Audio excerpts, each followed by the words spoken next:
podcast fam? Today's episode features Scott Costello and Christy Robinson Costello of True North, a strategy and innovation consultancy that helps the most interesting brands integrate data, design, and creativity in order to drive performance.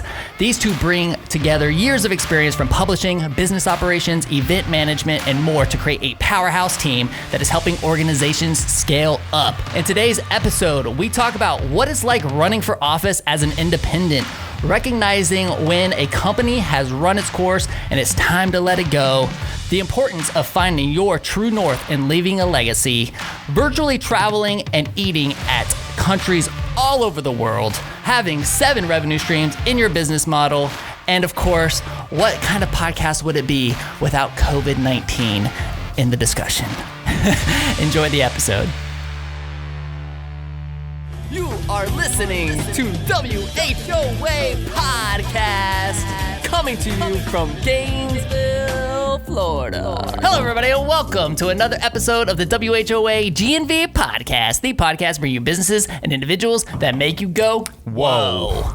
I was like, I had to finish my drink real quick. I was like, oh no, he's going to put me on the spot. I am your host, Collin, and my co-host is Michael D. What's up, man? How are you, man? I'm good. I hope everybody had a happy Thanksgiving. I hope everybody had a happy Gator beatdown versus Georgia. That just happened. We're recording, what's today's date? Yeah, this is November 10th today. 10th? This releases on November 30th, so we just beat down Georgia. That's good. Happy birthday to my mom. That just happened. And now here we are going into December. We're 11/12 of the way through 2020. Did you think you'd ever get here? 1 month to go, my friends. It's the final countdown. We're so close. We're so close. Well, hey, like now that we're entering the last month of the year, thank you, Jesus, I would like to go ahead and make sure that you guys are getting stocked up for Christmas. You know, this would be a great stocking stuffer, right? It would be a great stocking stuffer. So we have the Gainesville, Florida shirt that we did with Caroline Siniski, a little collaboration there, and we still have some available. Get these for Christmas. This will make a great Christmas present. They're on the website, WHOAGNV.com.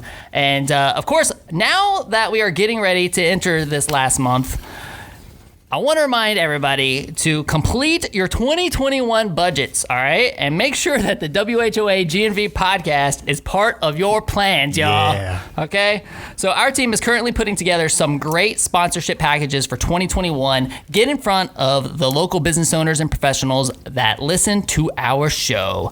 We will have a simple and very affordable payment structure with a ton of great benefits. You can email me directly at Collin@repaintthewall.com. That's Collin with Collin at repaintthewall.com, and I can send you all of the details. Build your business while supporting our show in 2021. I don't know if I've ever been so excited for a year in my entire life. It's like right there. So let's go. Are you ready? Yeah, let's get into it. All right. Today on the show, we have co-founders and co-CEOs Scott Costello and Christy Robinson Costello of True North, a trend-setting solutions firm that creates consults and connects with leaders to help them gain market share and grow their organizations. You guys, welcome to our show. How's it going, Collin? Hey, Mike. Fantastic. We got 1 month left to go, man. I've never been so. Yeah, right? It has been an unforgettable year. Yeah? Absolutely. What's been like the most memorable part for you guys in this year? Well, Can you define it with one? Yeah. Well, we started True North last September, but really got going this January. So really, it kicked off this year. So this is exactly what you had in mind, right? Right. We planned for this, obviously. You know, we got married in December and both said, you know, we were looking for an unforgettable 2020. Yeah. Sorry, guys. We'll be a little more specific for this year. Next Right. time. Yeah. Well, right on. So we really like to start with everybody's story, kind of take us back. I mean, I want to hear a little bit about, you know, how you guys met and how you why the hell you would ever want to start a business together. I mean, obviously, that's a new marriage, mindset of let's just start a business together. She is still smiling, right? Yeah. Right. No, but it's funny because I've said multiple times, I'm like, man, I really wish Shannon, my wife would work with me in the business. And Yeah, that ain't never gonna happen. It's not for everybody. Yeah, so No. I'm You get me instead. Work wife. It's all Exactly. Work wife, yeah. So, I'm super excited to hear, why you guys wanted to create this business together. But take us back further than that. Tell us a little bit about backgrounds, how you got to Gainesville, the story, baby. You want to start or you want me? Well, I came to Gainesville in 1990, grew up here, went and did my college thing, and got my degree here at University of Florida, and then got my culinary degree at the Art Institute of Fort Lauderdale. So I did my chefing thing for a while, traveled, did a bunch of stuff, and then landed here back in Gainesville to raise a family. And it really is a great place. So started working at the hospital at North Florida Regional Medical Center. I was the executive chef and assistant director there, the food and nutritional department, and was there for 10 years. And it was a good run. I was also, while I was employed there, one of the contestants for the Iron Chef competition at Taste, which is actually how we met. So I found out a couple days before the event, one of their chefs had decided to say peace out, and he, I don't know, I think, who was it that reached out? It was like a friend of a friend, one of your employees. Yeah, one of my former employees. Reached out and said, "Hey, are you, up for the challenge?" I was like, know somebody. "Yeah, I am." So I became the next contestant with a few days' notice, and lost first place by 2 points, which is pretty. I was pretty happy with myself. Okay, so really quick, tell everybody about what this event is, because not everybody knows what Taste of Gainesville is. So I created back in 10 years ago. Yeah, back in 2009 was when we started it, but 2010 was the first event. But Taste of Greater Gainesville was a charity event created for and about the children's causes in this community. Created an event based on everything that I wanted to see, and tried to omit the things that just, who wants to go to yet another rubber chicken circuit where you sit at the same table for 3 hours and hear somebody who just, it was getting dull. And instead of complaining about it, I thought, let's do something based on all the things that I would like to see. Through the publications in my past life, we were covering 300 events a year. So I thought, okay, I want to base an event around children's causes. I want nonstop action. I want there to be very limited seating for those who need it. And I want it to be all about promoting the best of this community and raising money for kids. And over the 10 years, we raised $700,000, and I met the woman who would become my wife. Awesome. Yeah. Cool. Yeah. So I moved here in 1990 as well. We're the same age, if you can't tell. I came here for school, thought I would be here, get a degree in international finance, and hit the road to the bigger city. And when I was in my fourth year of college and out of money, I started applying to brokerage firms. My degree was finance, and I thought, you know what, let's see what's out there. I'm making a lot of money for other people, and always knew I wanted to be my own boss. And a firm here in town offered me a position, and I accepted, and have never left. I had a 4-month interlude living with my dad out in Vegas, and realized that was not where I wanted to be. And just set down my path to see what I could do to have an impact in the community, do things that I wanted to do, be my own boss, and see if I could get paid based on how hard I worked. And, started Advantage Publishing back in 2003, which we had a number of publications. We did the Taste of Gainesville charity event. We did the Fierce Awards and Impact Awards. I think you were a recipient, if I remember correctly. Still have that picture up on my wall. I'm sorry. But it was a lot of fun, and I made the, depending on which side you stand on, either the colossally foolish or tremendous decision to run for office. I will step back before I get there and say that never in the Iron Chef competition at Taste did I ever pick a favorite. It was all about raising money for the charities, making sure all the chefs look good, the restaurants needed to look good, have an ingredient that was challenging, but they really could shine. And talking to Christy 3 days before the event, knowing she was going up against people who had a year to practice, really amazed me. And I remember thinking at the competition, this woman's got it. She said that she lost by 2 points. She lost because she was over-prepared and our system was screwed up, where she did everything that was asked of her on time and turned her food in, and it took 15 minutes before the judges could taste all of the ingredients. So by the time they got to her dessert, it was cold. And had they known, and I got lambasted by all 3 of our celebrity judges at that moment. So she shone. A year later, she called me, literally a couple of days before the next year's event, and said, "Hey, do past chefs get to come to this party?" I'm like, "Yeah, come on." And she was witty and sarcastic and beautiful, and I thought, okay, who is this person again? And from there, we started building a friendship. Decided to run for office. Ran as an independent, thought that I could challenge the system and make it about the issues and not about who could insult the other one the best. And depending on where you look at it, I either had the largest votes in the history of this county for an independent, or I got utterly destroyed. But there are quite a few life lessons during that. And if you were going to do that again, would you do it differently? Would you do it at all? Yeah. How much time do you have? I will not rule out running for office. I will absolutely say I would do it very differently. Okay. But I don't regret. We learned a lot.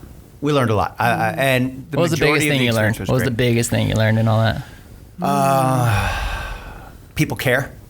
And even the people that you feel adamantly oppose you, there's common ground to be found. You just have to want to find it. But the majority of people in this community truly care about this community. They just have different priorities. What may be number 1 on one person's list may be number 6 on another's. But I found that there is a desperate desire for people to be able to have somebody they can trust who will carry the flag for them. And this community has some tremendous advantages over anywhere else in the country, and this community has some tremendous opportunities that we need to embrace. And the opportunity to meet people I'd never met, sit down and talk to them about issues that really impacted their lives, and try to see where we could make a difference together, that'll never be forgotten. Was there something that like triggered it for you though? Like this is why I'm going and doing it. Yeah, Lee Pinkison was our sitting commissioner for 16 years, and he walked in my office one day and showed me who was running for the seat and said, "This is what we're going to face if you don't run." And I was coming out of a divorce and called up my friend Christy, who I knew would be very brutally honest with me, and said to her, "What do you think?" And Is she still very brutally honest with you? Very brutally honest with me. And she said, "I told you already, don't make any major decisions within 2 years of your divorce. This is a horrible idea. Don't do it." And then called me at 6 a.m. the next morning to tell me all the reasons why she thought I would be great and that I should do it. And I figured if I can win her over, I got a chance at this. So our friendship led, and the ups and downs of the campaign, you're not a candidate on your own. You are, your support system is everything. And some of the things thrown at us, some of the, You got to have thick skin. You've got to have thick skin, sure. and you've got to be able to stand in the face of things that are absurdly false. That's what I learned. And keep your chin how up. thick my skin is. And the fact that she was not only right there beside me through all of it, but she was the support when I needed to pick me up, and she was a calming influence who very politely would cut me off at the knees when my ego needed to be brought back down to earth. You can do that politely? I think. We were still in the friends and days. Got it. But no, her being there beside me through it all made me realize that this is somebody that is so much more than a friend to me. And the relationship just boomed, but we learned we actually thrive together in difficult situations. Mm-hmm. That, we can poke holes in each other's ideas, and it's not personal. We could pick each other up when needed. We've got so many similar skills, but there's enough differences that we can both complement and supplement each other. And when we started talking after, I took a break after the campaign. I was offered a position at the chamber, and I was their vice president of marketing and communications for a year, and really got an opportunity to catch my breath and hopefully positively impact the chamber while regrouping. So was the stuff going on with Advantage because of the campaign, or like because you had that for a while? Yeah, Advantage Publishing, things run their course.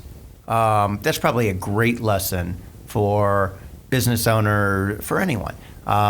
You've got to be able to be nimble enough to jump at the right opportunity, but you also have to understand things run their course, and there is a point to most things where it's time to say, you know what, this has done what it's capable of doing. Advantage Publishing for 17 years was the publishing company in Alachua County. The community magazine, the business magazine, the charity magazine, the charity events that we did. But over the course, if you're not moving forward, you're moving backwards. And at some points in time, you've got to be able to make some major decisions so that you can move forward. And Advantage Publishing and our publications were so ingrained in the community and so well known that some of the bad decisions along the way, and every business owner makes decisions that they can learn from that they wish they hadn't made, but you can't just hit the reset button. And taking a year away from the company and focusing on the campaign really put Advantage Publishing in a position where it was going to take some major changes to either move forward or try to regroup. And I think we hit that point where it was looking at the overall situation and saying, you know what, I need a break.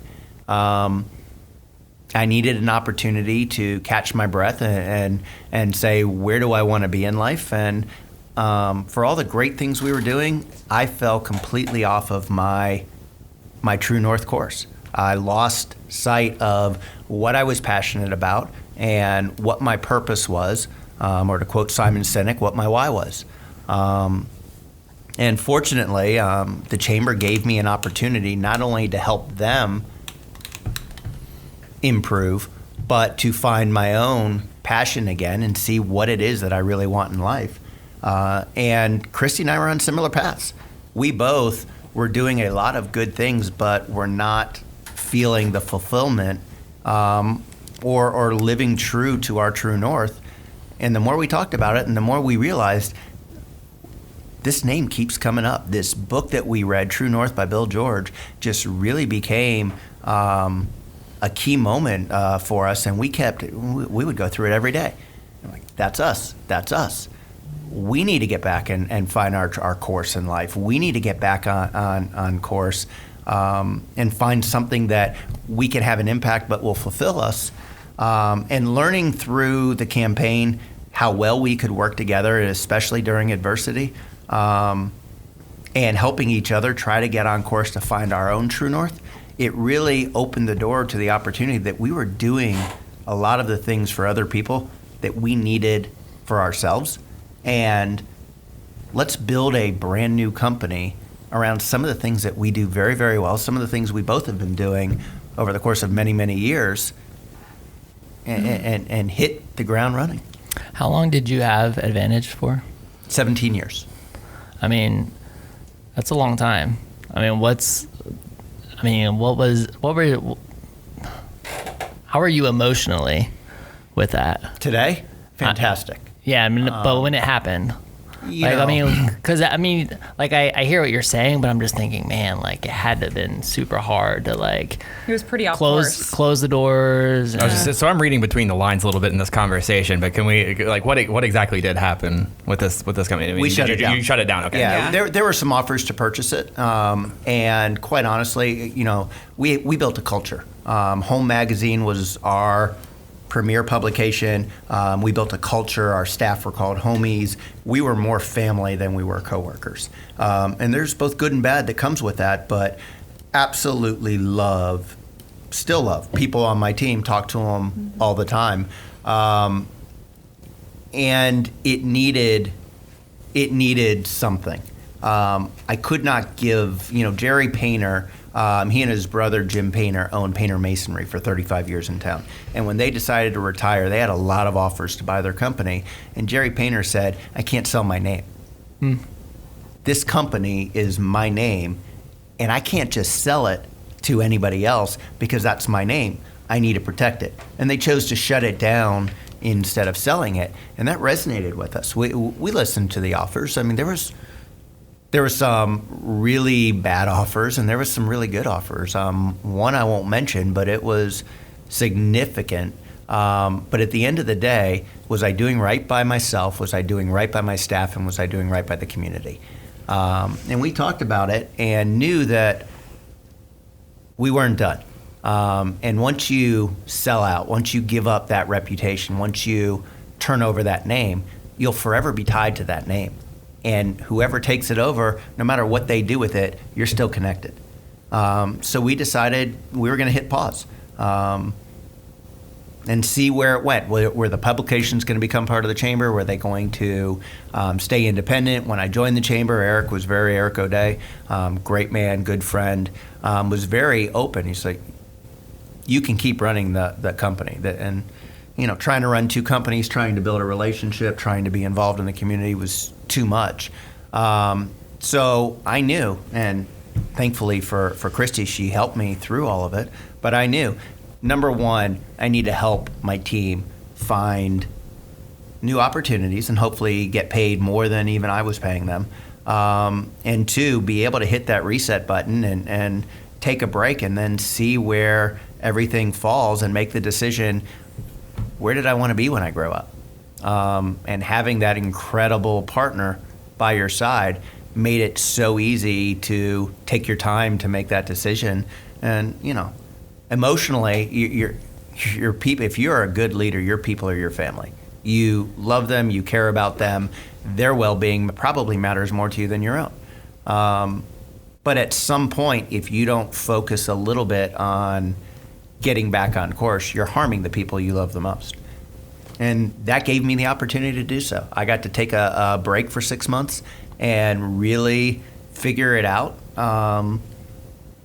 and knew what I wanted to do and knew who I wanted to do it with. And getting to be a part of something brand new, being the minority owner, she's 51% owner. She is the number one on the masthead. That's the way it should be. She should be 100% the owner, but my ego needed a little bit in there. But it's so refreshing. It's so so why this? Why this? Well, we were both at a place that, like you said, we were off course. We were looking at ourselves in the mirror going, all right, there's got to be more. We've got to make, I want to leave a legacy. He wants to leave a legacy. What does that look like? And, sometimes you have to regroup and figure that out. Once we decided to do that and figured it out, we just were, action people. So we're not going to just sit and talk about it. We're going to actually do something about it. And when we started it, it was pretty cool.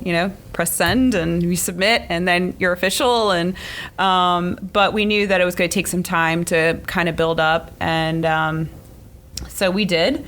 And he realized he was at a point where he had to kind of go all in and burn the boat, if you will, and just don't look back and go forward, because that's the only way that it's going to be, you're going to be fully invested.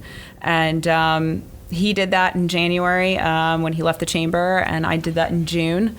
In the middle of the pandemic. Sounds so ridiculous now that I say that. But we were at a place that it was, we were able to, and I was just counting. I wanted to get in there and dive in myself, and nights and weekends weren't cutting it anymore, and I just. I needed my family. I needed to spend time with my family, and it was like, okay, we can do this. So we did, and we both leapt into it, and here we are. And just to be clear for those listening, this is not API 2.0. We've got a product that I did previously with Advantage Publishing, Guide to Greater Gainesville, just really scratched the surface of what it was capable of being. When you look at it over the last 5.5, almost 6 years, the University of Florida and Chamber approached me about this publication. They were on two distinct members were on my board and came to me and said, "We need this. We're going to do this, and we want you to be the one to do it." And we built, and we all know how fractured at times this community has been.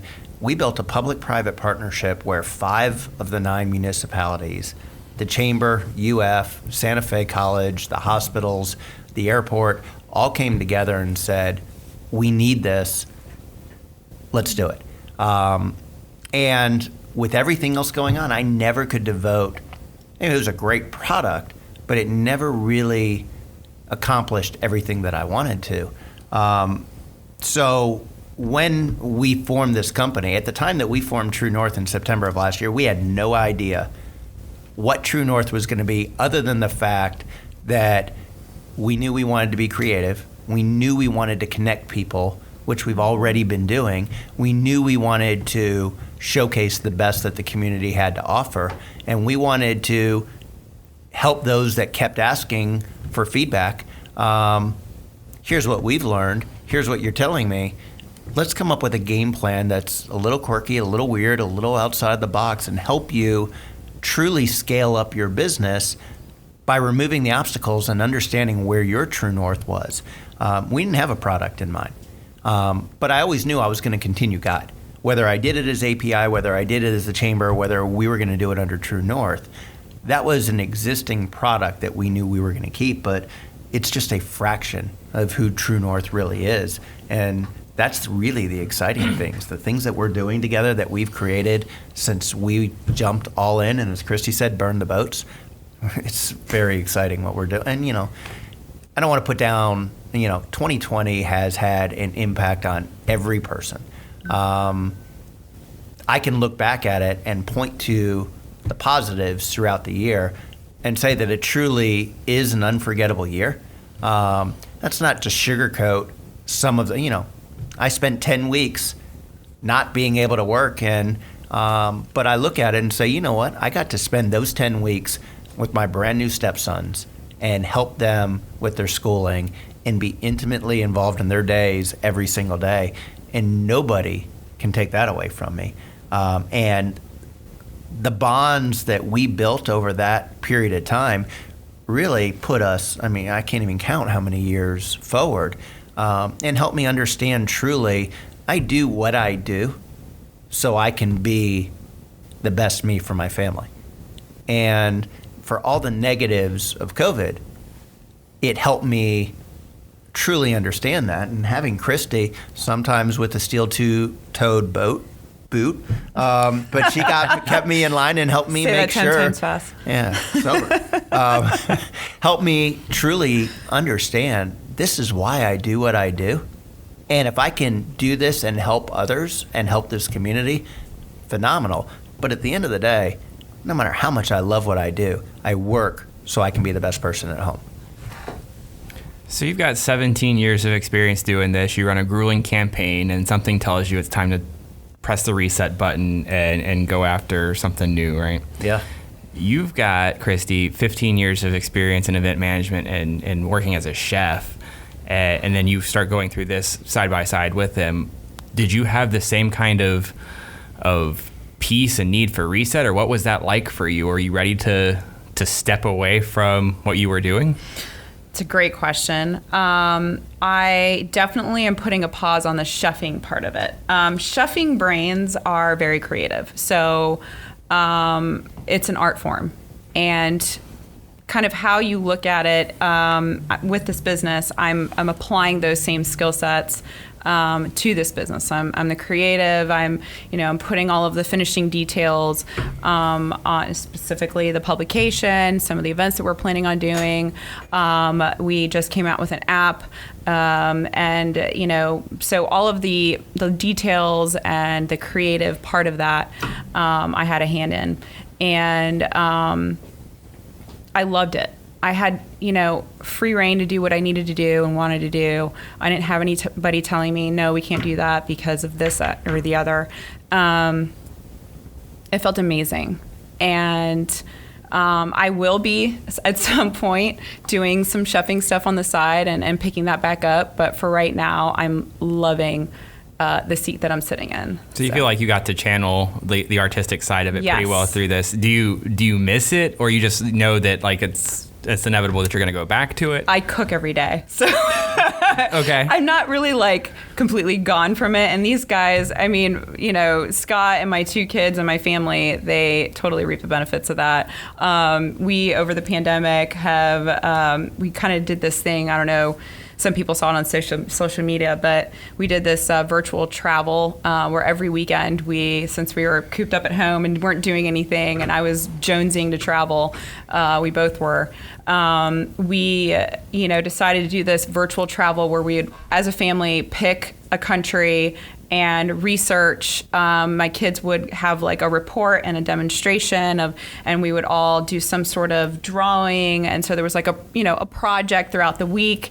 And then we would come up with a menu and all be in the kitchen together and cooking, and then virtually traveling these countries and touring them. And it was just so amazing. It got to the point where my family was like, okay, enough of the social media, I'm coming over. Yep.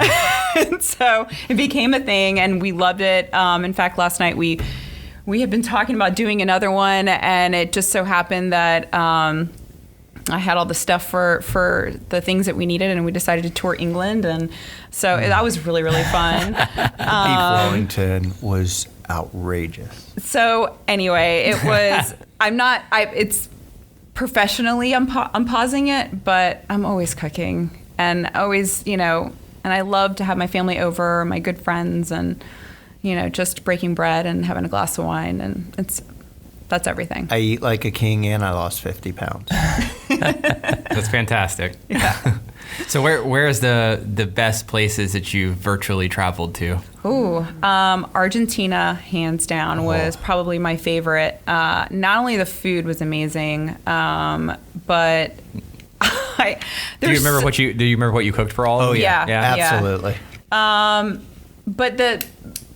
So what I liked about Argentina was that it had so many different things. I mean, it's like Napa South with, Patagonia mountains and, the beaches. I mean, a little bit of everything into one.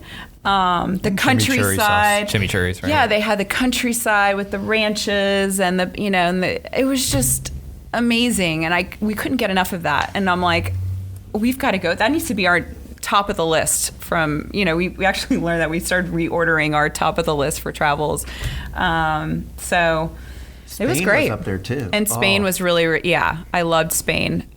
We had some really cool recipes, and we saw bullfights, and we saw the Flamingo Championship, and the walk from the border with France to the Holy Walk. Oh, yes. That was really cool. Spain and Argentina are definitely on our...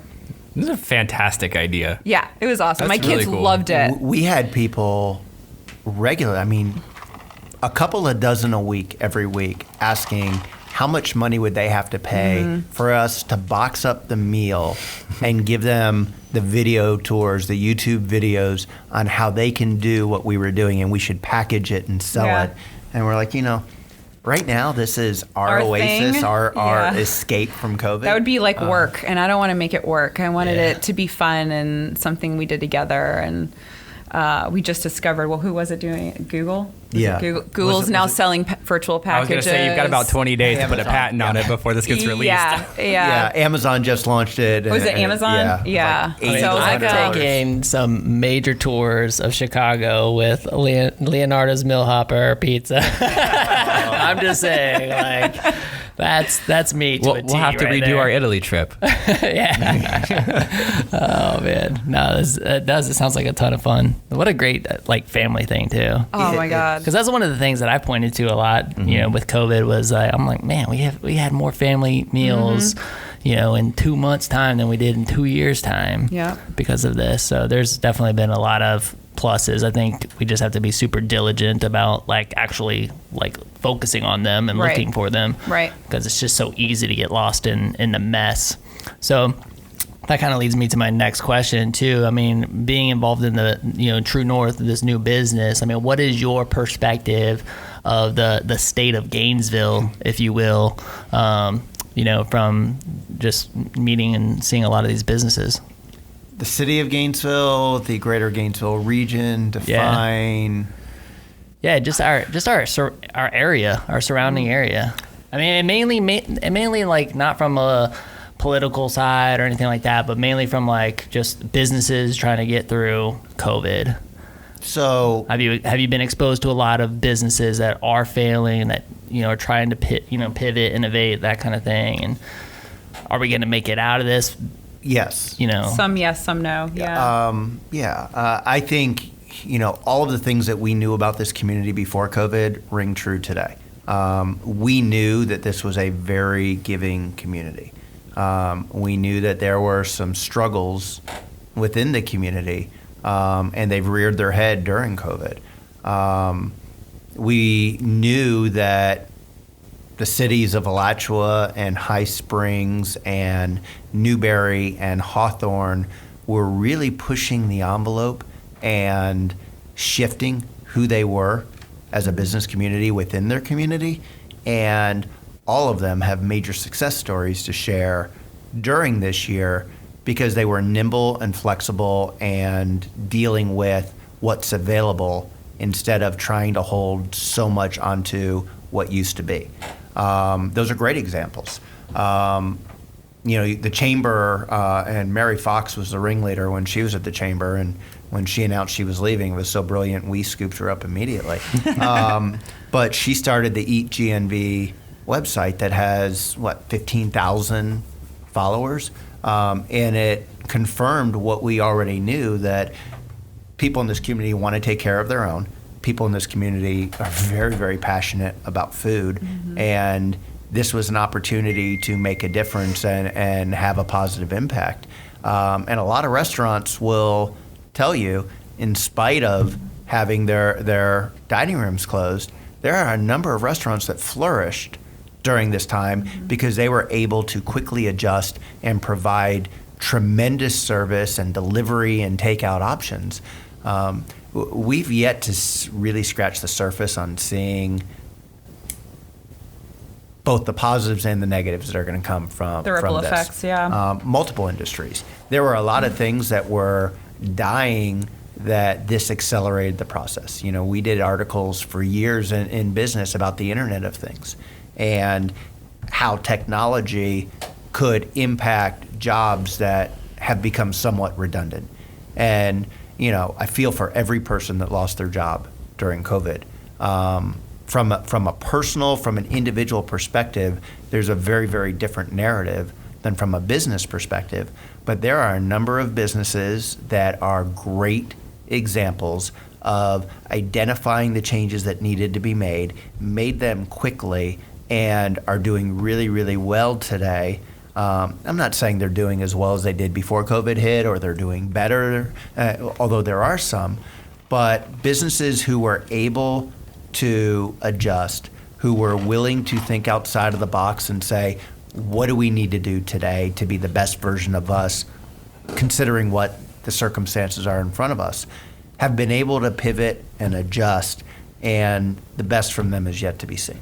Are there a couple examples of businesses that you feel like handled it the best? There are a number of examples of businesses who've done really, really well. One I'll shout out Dragonfly Sushi. I was about to say that. It's so funny. I see, since restaurants have reopened, we are there regularly. Hero and Song, in spite of their growth, in spite of their success and their expansion to other markets, this is home base. Hero moved back to Gainesville during all of this. They realized very, very quickly they had to adapt and adjust.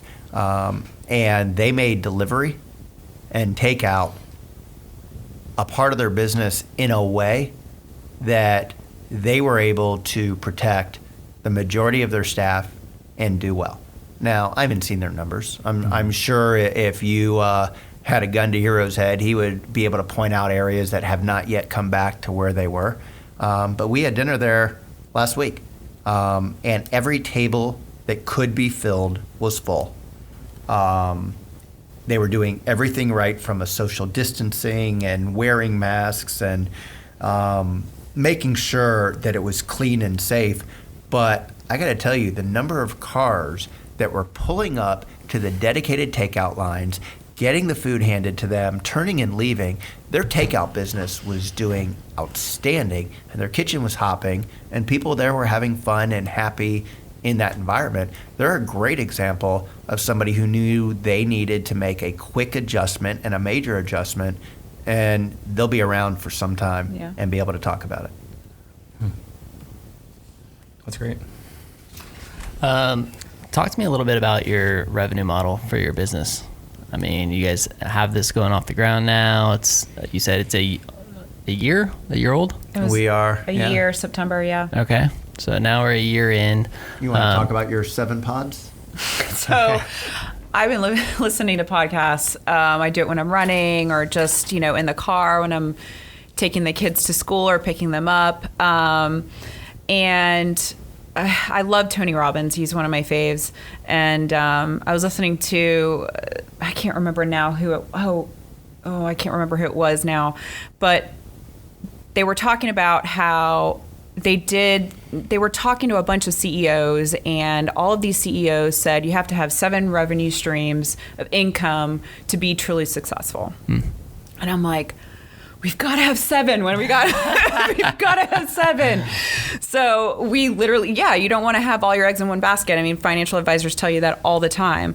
Why don't we apply this in our business models? And so we did. We kept that in mind throughout the entire time we were, strategizing and building. And so, we do. We actually do we have? Yeah, we have 7. I think that when we hit 7, we're like, okay, we've made it.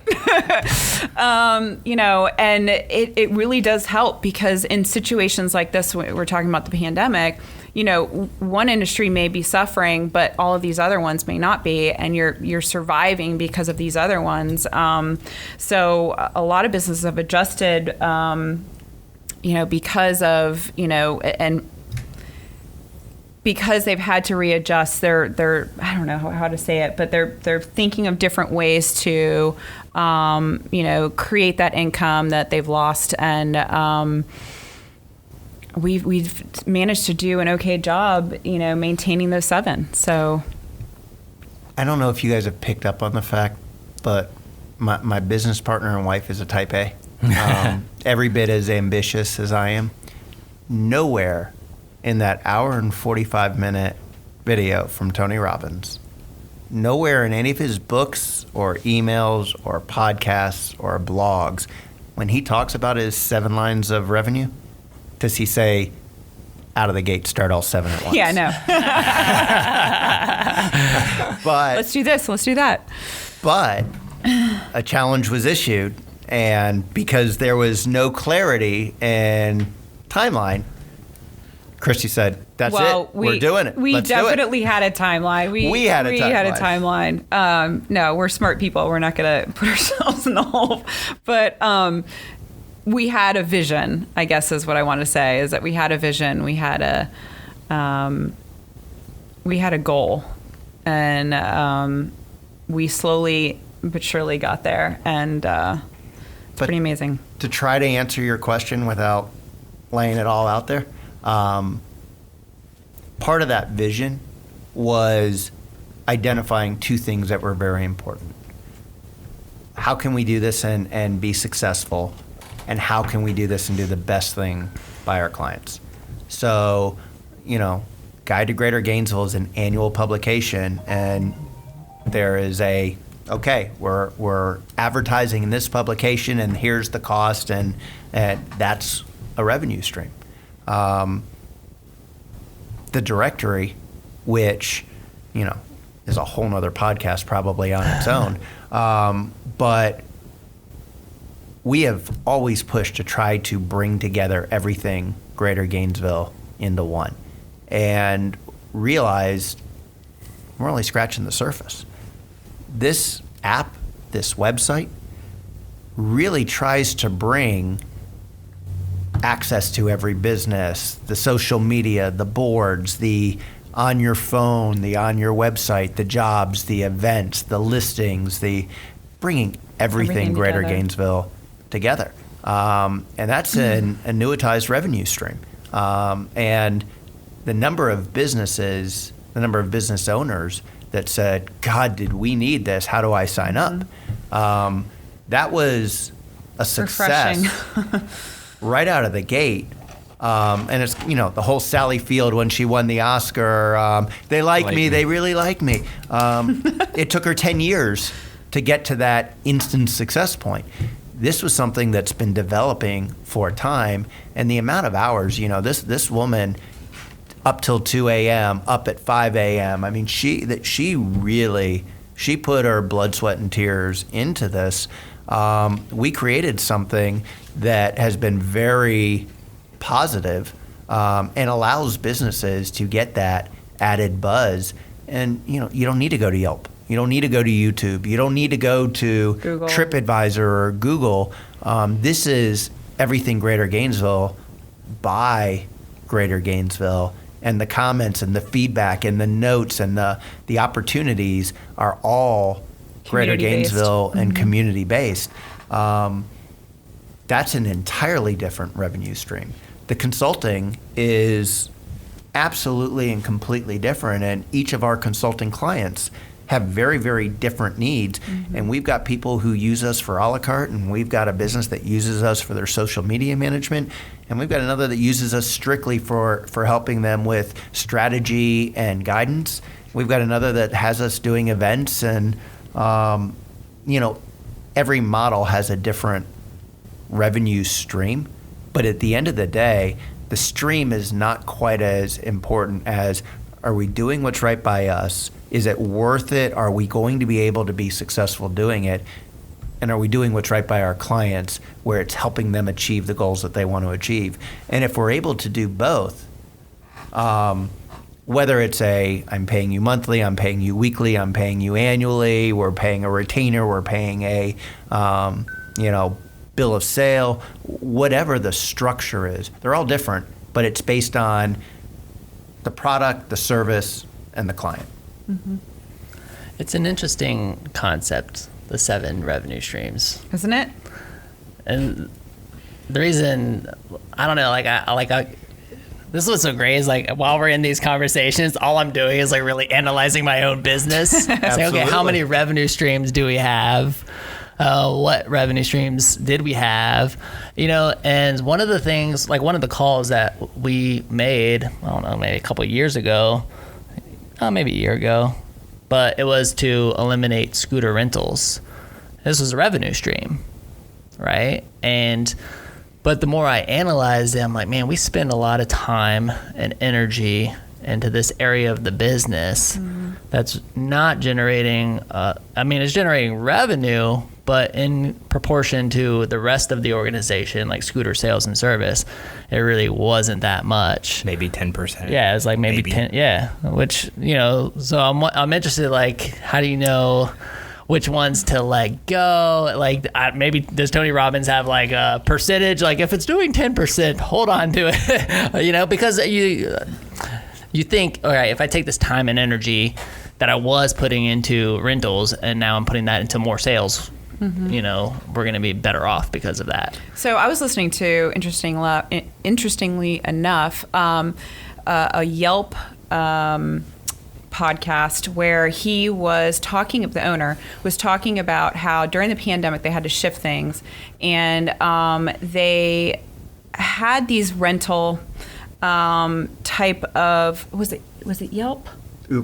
Uber, I'm sorry. It was Uber.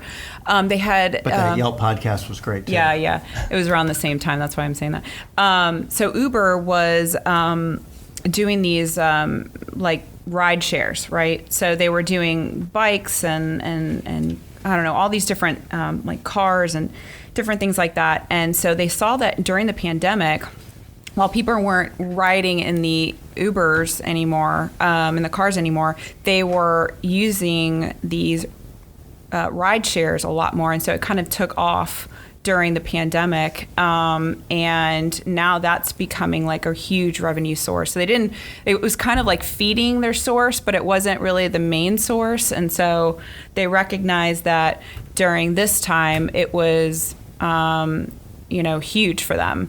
And then they actually started reevaluating their model, where they had all these strategists, looking at their model and saying, okay, build a big city where all they are doing, there's no cars, there's no parking lots. Like, what does that look like? And so they're completely changing their whole mindset and adjusting to this, new way of thinking, and apparently it's doing really, really well.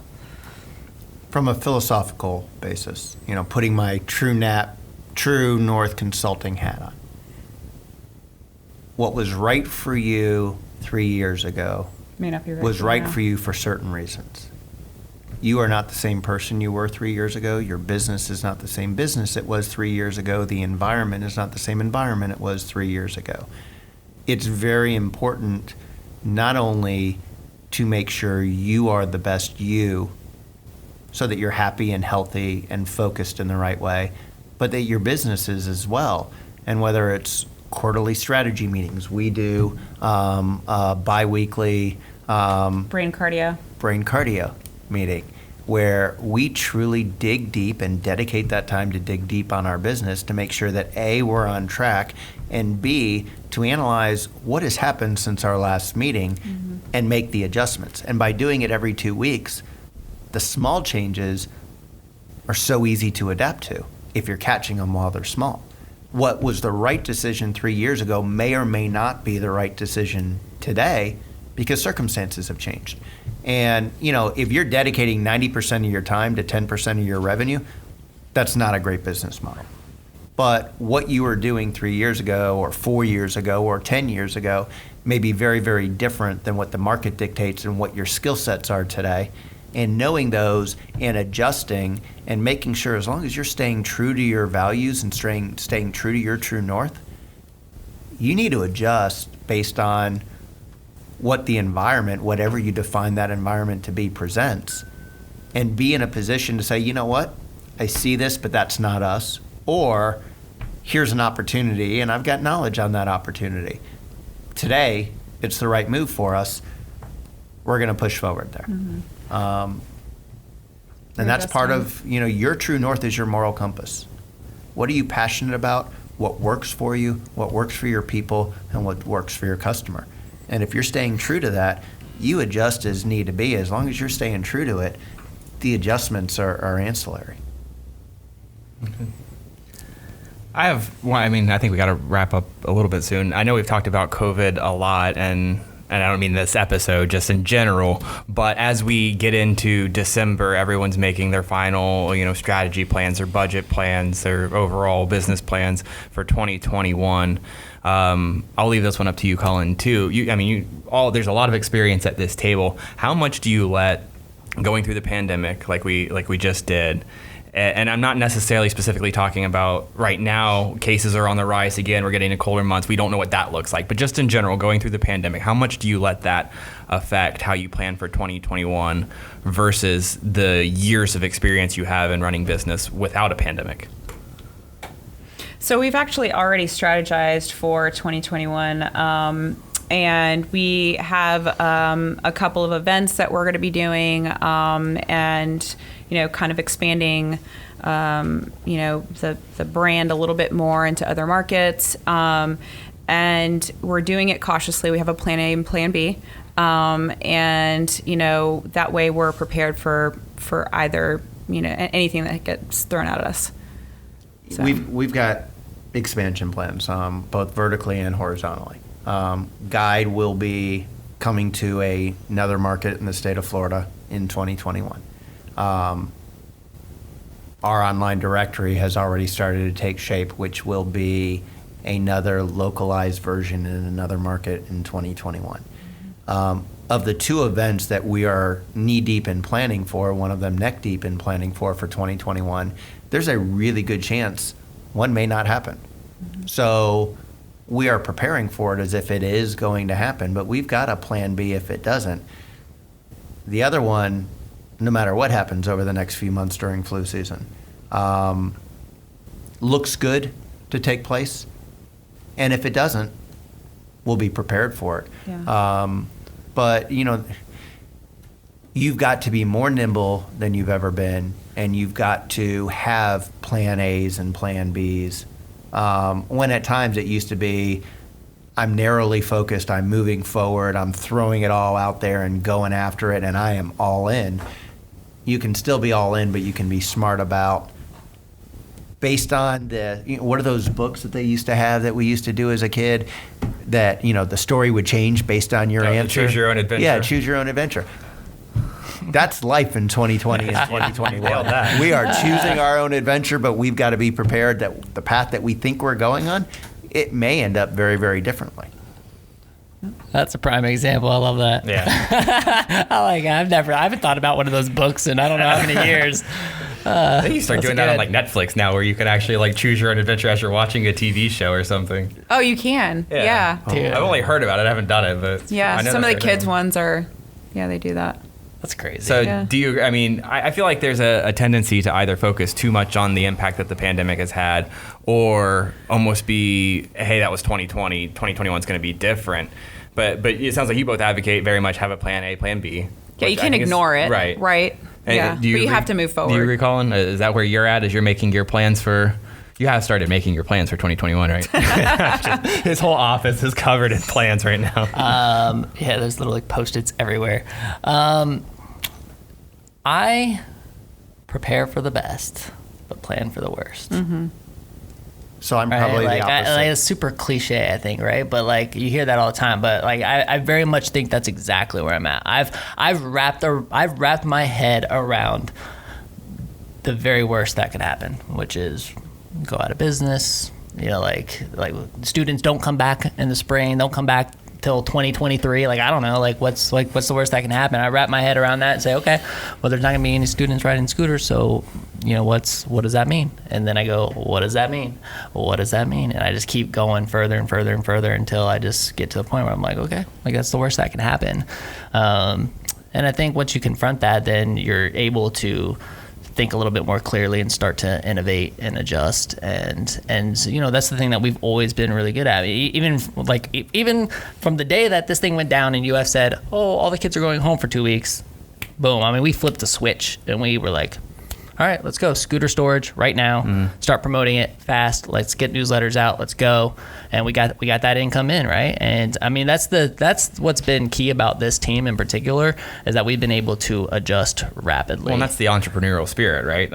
Having a problem and figuring it out. That's fine. I think the hard part is making sure that the team doesn't get burned out through that Sure, process, of right? course. Because now you're working with limited amount of team members, and they're taking on more workload in order to try to get the team through. And I think that's the challenge there, is making sure that everybody stays healthy through the process. Right. That's the other thing, because you're like, man, if one person gets COVID or two people get COVID, man. Old stockbrokers used to say, bull and bears will ride to victory, pigs will be led to slaughter. It's kind of like the same thing in planning. You can plan for the best, but prepare for the worst. You can prepare for the best, but plan for the worst. And as long as you're doing both and you're nimble enough to adjust, theoretically, you're going to do just fine. Mm-hmm. It's those who bury their head in the sand and say, I'll be okay, just let's see what happens. Those are the ones that you have to worry about. Yeah, that's a dangerous spot to be in. Yeah. There are a lot of businesses in that spot, though. Mm-hmm. And that's either way, I think, right? It's either putting too much stock into it and assuming it's going to be here forever and letting that completely dictate how you make your choices, or it's not giving it the credence that it probably deserves. Right. Well, it's interesting even talking about the revenue streams, right? Because one of the things that I have said multiple times over the course of the year is that you have all of these businesses that went out and made all of these changes because they were forced to. They had no choice. They absolutely had to make these changes in order to stay in business. And then when everything comes back, well, now they're still doing those things and they're adding it to the core of what their business was, and now they're all making more money. So the businesses that get through it are going to, not only get through it, but prevail in a big way. Right. And so I'm super excited for that time to be here, January of 2021. Like, I don't want to put it off any longer. Like, let's just get back to that point. So anyway, this has been great, you guys. Thanks for coming on the show. It goes by fast, doesn't it? It does. So tell our audience where they can connect with you, where they can follow you, all of that good stuff. Sounds good. You want to take the lead on how to connect? Yeah, how do they connect with you? Well, Facebook, LinkedIn, Instagram. What are the handles? I'm going to give Our the plug. website. Okay, go ahead. Our online directory is directory.guidetogreatergainesville.com. Oh, yeah. Or you could just type in guidetogreatergainesville.com and click in the big orange button in the top right corner. That will take you to our online directory. And whether you're on an Apple device, on an Android, or doing it on your computer, you have access to everything. The mobile is just as fluid and smooth as the website. The publication itself, guidetogreatergainesville.com, as we mentioned, but our company, True North, which is where the consulting is, where the events will be, is truenorthflinc.com. Awesome.